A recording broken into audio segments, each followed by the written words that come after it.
అందరూ కూడా దీంట్లో ఉండాలి. కంట్రోల్ రూమ్లో కూడా కంట్రోల్ రూమ్ ఇన్ఛార్జ్లకు కంట్రోల్ రూమ్లో ఉన్న వాళ్ళకు ఎప్పటికప్పుడు సిటీ అంతా ఏ ఏరియాలో ఉందో అత్యవసరమైన పరిస్థితులను చేసుకొని వాళ్ళందరినీ అప్రమత్తం చేసుకుంటూ పోతుండాలి.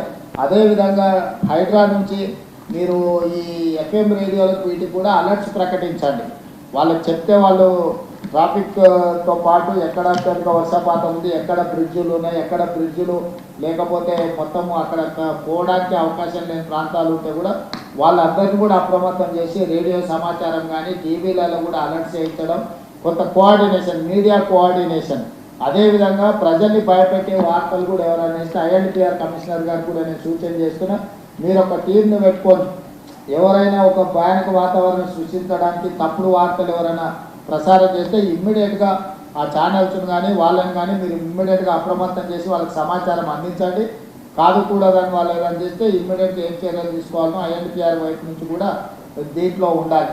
మీరు సమాచారం ఇవ్వనప్పుడు వాళ్ళు ఏదో ఒకటి వేస్తారు.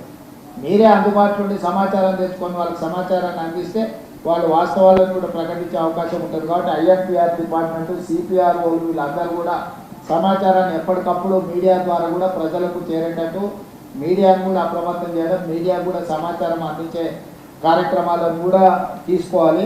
వీళ్ళందరినీ కోఆర్డినేషన్ చేయడానికి చీఫ్ సెక్రటరీ గారు, డీజీ గారు, కమిషనర్లు మీరు ఒక గ్రూప్ క్రియేట్ చేసుకొని ఎప్పటికప్పుడు ఆ గ్రూప్లో మీరు డిస్కషన్ చేసుకొని ఇన్స్ట్రక్షన్స్ ఇవ్వడానికి కూడా అవసరమైన దీంట్లో కూడా మీరు ఒక కోఆర్డినేషన్ లాగా ఉండాలి. ఎందుకంటే ఒకసారి ఫోన్లో కలుస్తారు, కలవరు, లేకపోతే సిగ్నల్ బ్రేక్ అయ్యి ఇదయ్యి ఏదైనా ప్రాబ్లం వస్తే కూడా మీరు ఒక గ్రూప్ క్రియేట్ చేసుకొని డిజాస్టర్ మేనేజ్మెంట్ కోసం నెక్స్ట్ 72 అవర్స్ని అడ్రస్ చేయడానికి అవసరమైన ఒక గ్రూప్ క్రియేట్ చేసుకొని కన్సర్న్ మినిస్టర్స్ అందరూ అందుబాటులో ఉంటారు, నేను కూడా అందుబాటులో ఉంటాను. ఈ హైదరాబాద్ రంగారెడ్డి ఇన్ఛార్జ్ మినిస్టర్లు కూడా ఎప్పటికప్పుడు అందుబాటులో ఉంటారు. ఎందుకంటే ఈ ఏరియా మేజర్గా ట్రాఫిక్, ఈవీ, మూసి, నాలాలు ఇవన్నీ కూడా ఇష్యూస్ ఉన్నాయి. ఇద్దరు ఇన్ఛార్జ్ మినిస్టర్లు కూడా అప్రమత్తంగా ఉంటారు, మీకు అందుబాటులో ఉంటారు. మిగతా అధికారులందరూ కూడా ప్రాపర్గా మీరు కోఆర్డినేషన్ చేసుకోవాలి. చీఫ్ సెక్రటరీ గారు మీరు కూడా అన్ని డిపార్ట్మెంట్లను ఇచ్చేయండి. ఇంపార్టెంట్ డిస్ట్రిక్ట్స్, హెవీ రైన్స్ ఉన్న, రెడ్ అలర్ట్ ఉన్న దాంట్లో మాత్రం సీనియర్ ఆఫీసర్లను మీరు కొంతమందిని డెప్యూట్ చేయండి. దాంతో ఇది అవుతుంది. తర్వాత ఇరిగేషన్ డిపార్ట్మెంట్ కూడా మీరు వాటర్ ఇన్ఫ్లో అవుట్ఫ్లోస్ క్యాలిక్యులేట్ చేసుకొని ఎప్పటికప్పుడు గేట్ పెట్టడం కానీ, లేకపోతే వాటర్ని స్ట్రీమ్ లైన్ చేయడం కానీ, ఎక్కడికక్కడ విడుదల చేయడం కానీ ఉంటుంది. మీరు చాలా వరకు ఏంటంటే ఇప్పుడు గోదావరిలో, కృష్ణలో ఫ్లో ఎక్కువ లేదు కాబట్టి వర్షం వచ్చినా నష్టం లేదనే ఏదైతే ఆలోచనలు ఉందో రీసెంట్ డేస్లో క్లౌడ్ బస్ట్ వల్ల ఎక్కువ డ్యామేజ్ అవుతుంది. వాటిని అప్రమత్తంగా ఉండాలి. ఇప్పుడు అత్యధికంగా మన సిస్టమ్ అంతా 24 గంటలకు 2 సెంటీమీటర్ల వర్షం కురిస్తే సరిపోయే వ్యవస్థ ఏర్పాటు చేసుకున్నాం మనం పట్టణాలలో. కానీ 2 గంటలలో 30-40 సెంటీమీటర్లు వచ్చినప్పుడు మనకున్న డ్రైనేజ్ వ్యవస్థ కానీ, మనకున్న రోడ్ల వ్యవస్థ కానీ సరిపోదు. దాంతో ఏమవుతుందంటే పూర్తి స్థాయిలో ఎంత మీరు అటెండ్ చేసినా రోడ్ల మీద మొత్తం నీళ్లు నిలిచిపోతున్నాయి, ట్రాఫిక్ నిలిచిపోతుంది. దాన్ని దృష్టిలో పెట్టుకొని వీలైనంత మేరకు చీఫ్ సెక్రటరీ గారికి సూచన చేస్తున్న స్కూల్స్, కాలేజెస్ కూడా కంటిన్యూగా నడపాలన్నా, హాలిడేస్ ఇవ్వాలన్నా పరిస్థితిని బట్టి అంచనా వేసుకోండి. అదేవిధంగా ఐటీ ప్రొఫెషనల్స్ కూడా వర్క్ ఫ్రమ్ హోమ్ చేయడానికి అవకాశం ఉంటే వాళ్ళని కూడా అప్రమత్తం చేయండి. వీలైనంత మేరకు ప్రజల్ని రోడ్ల మీదకి రాకుండా జాగ్రత్తగా సేఫెస్ట్ ప్లేస్లో ఉండేటట్టు డిపార్ట్మెంట్ పరంగా అప్రమత్తం చేయండి. మీరు కూడా డిఫరెంట్ డిపార్ట్మెంట్స్, నేను special chief secretary IT and వాళ్ళకు కూడా సంజయ్ కూడా నేను ఇన్స్ట్రక్షన్ ఇస్తున్నా.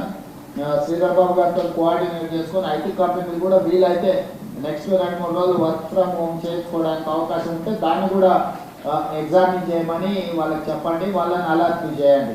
సైబరాబాద్ కమిషనర్ కూడా ఆ ఏరియాలో ఐటీ కంపెనీలు టచ్లు ఉంటాయి కాబట్టి వీలైతే సైబరాబాద్ కమిషనర్ గారు కూడా వాళ్ళతో కోఆర్డినేషన్ చేసుకొని వీలైనంత మేరకు వర్క్ ఫ్రమ్ హోమ్ అయ్యేటట్టు చూడండి. దాంతో ఏంటంటే రోడ్ల మీదకి కొంత ట్రాఫిక్ తక్కువ ఉంటే హ్యాండిల్ చేయడం ఈజీ అవుతుంది.